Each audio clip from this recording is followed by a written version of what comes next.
Welcome back. Today's paint, I'm going to use the hot press ash paper again, £140. So it's got a nice smooth surface, and I'm just going to use my hairbrush, 1-inch hairbrush, just to pop in some of the trees. And it's going to be a woodland scene, and perhaps pop a little waterfall in the middle. So I'm just going to show you the whole process and how I go about this painting. And this is without any reference of any kind, no pictures, just something I just wanted to do. So it's a nice practice and experiment as well as I paint. So I'm using my Schminke Horadam paints and a nice light mixture for the background. So there's no real sky in this scene, it's more just trees in the distance, and I'm using pale mixes of Payne's grey, a bit of yellow ochre and a touch of green as well in this mix. So now I've got a bit of land in the foreground coming down. So I'm going to mix up some nice colours for that. But as I do this painting, I like to do different layers. So while the paper's still wet, I'm just using my liner brush now. You can see just flicking up some trees, some branches, and then I just want to take some of that pigment back a little bit, so they are quite distant. And I use a tissue just to take those away a little bit, and then you can just keep adding different layers. And it's good to have different strengths of paint, so you got many different levels, different layers, and it looks like you're actually looking through a forest as well. So like I said, it's a woodland scene, and I do want to pop in quite a lot of detail in this one. So it's a bit different than my usual easy, sort of simple paintings. But then it's just lines and marks with the brushes. So you do give the illusion of lots going on, but really it's just keep going and keep going and keep going, and just adding and adding until you find a place which you're comfortable to stop.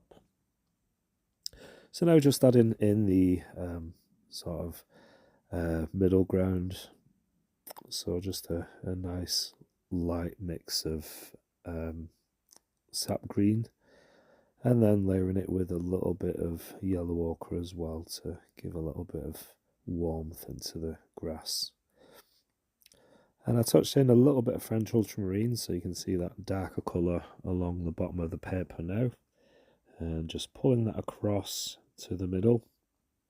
Like I said, I'm going to be including a little waterfall into this scene. I thought that looked quite nice, and so I'm just leaving a little bit of white of the paper in the middle, and that will just give me the white of the waterfall. So that's quite a simple thing to do. I'll show you as I get to that how I paint the waterfall.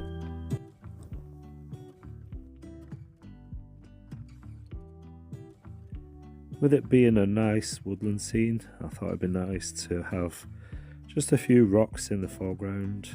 You've seen me do this many a times. It's one of my favourite techniques, so I'm just popping in some paint, some dark paint, letting it dry just a little bit, and then with a credit card, any sort of card, you can scratch out these highlights.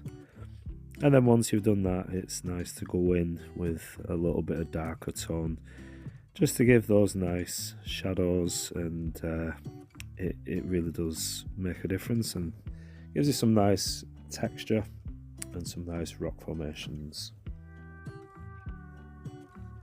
I also want to pull up some twigs and branches, so using the same card with a corner, I'm just going through the wet paint and then just pulling up using the corner, and it gives you these nice lines. And when it text the paint, then you get these dark lines, and then when it scrapes out the paint, it gives you the nice white paper underneath. So you get nice variations of branches and twigs. So that's quite a nice technique to use. So I just wanted to show you that as well.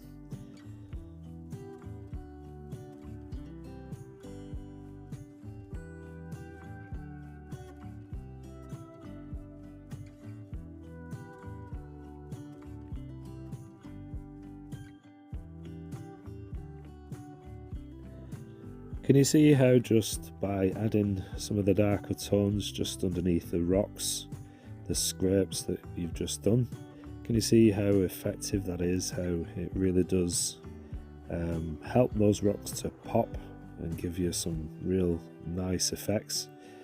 It's almost realistic as well, so it's definitely worth practicing this technique, and it really isn't hard to sort of get used to. Sometimes it works, sometimes it doesn't. It's more trial and error, but it's definitely something that you want to try and do.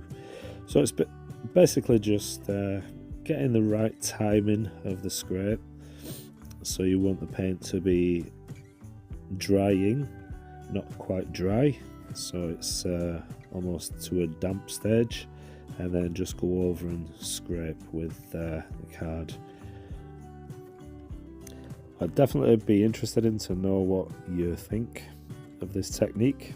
Let me know your thoughts in the comment section. Have you tried scraping rocks in your watercolours before? Is it something new? Let me know what you think.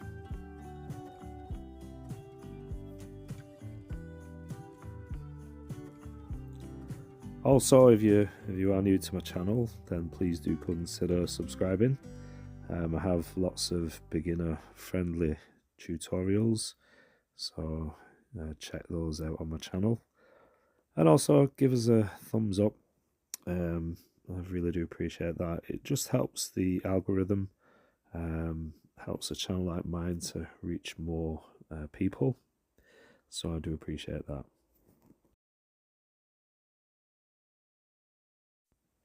So now I just wanted to add almost a bush or something like that. So I've used the same sort of mix that I use for the rocks, the dark sort of brown, but I wanted to pop in a little bit of red as well, just to give some variance to the bush, and it just